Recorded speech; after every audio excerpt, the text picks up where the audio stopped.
By Fredman. He's the director for Israel, the Abraham Accords Peace Institute. Thanks for being with us on this. Look, as the report highlights, clearly something's changed since 2020. The Palestinian perception, perhaps, of a next deal to come. I don't know what's exactly different in this scenario. Perhaps you can shed light on that. But looking at a potential Saudi deal, would it seemingly, based on their position, have to alleviate the wider Palestinian hostilities here with Israel? Is it therefore kind of a Palestinian peace deal too?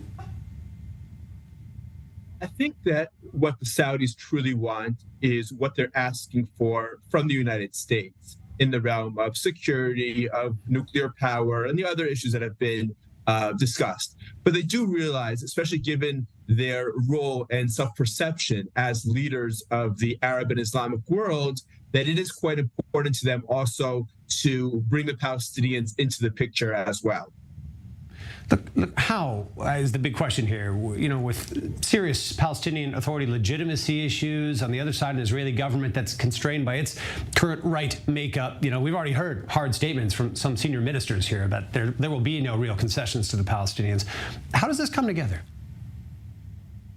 Look, I think one of the interesting points that's been a bit overlooked in the Wall Street Journal report is that the Saudis stopped their funding of the Palestinian Authority because they're very well aware, as are the Emiratis and others in the region, of the PA's corruption, ineffectiveness, inability to control its cities, to clamp down, inability or unwillingness to combat the radical Islamist terror that we've seen. So the question is, as you're saying, of gestures or what kind of assistance will be considered sufficient.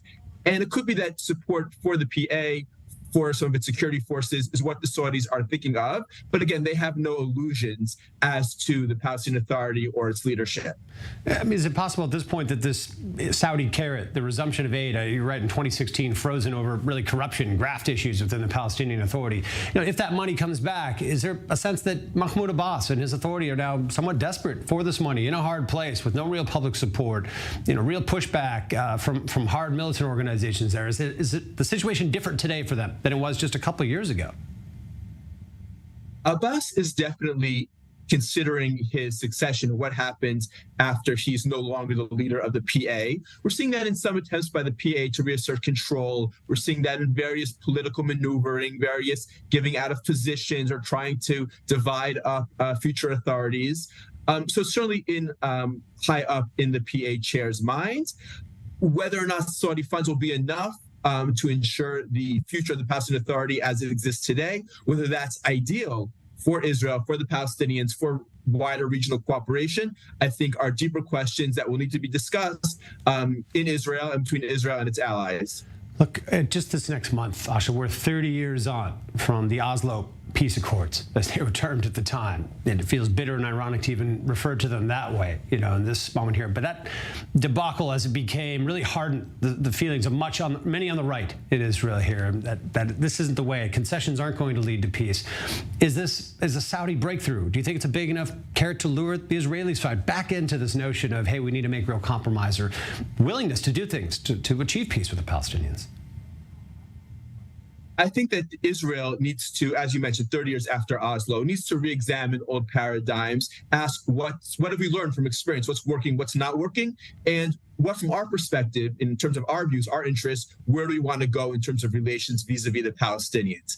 And once we know where we want to go, and it's an important discussion that we need to have, then we have to have this discussion both with the countries in the region who already have open relations with us, whether that's the Abraham Accords countries, Egypt, Jordan, and certainly with the Saudis as well. And again, to find the best solution, the Saudis understand what the experiments of the Palestinian Authority produced.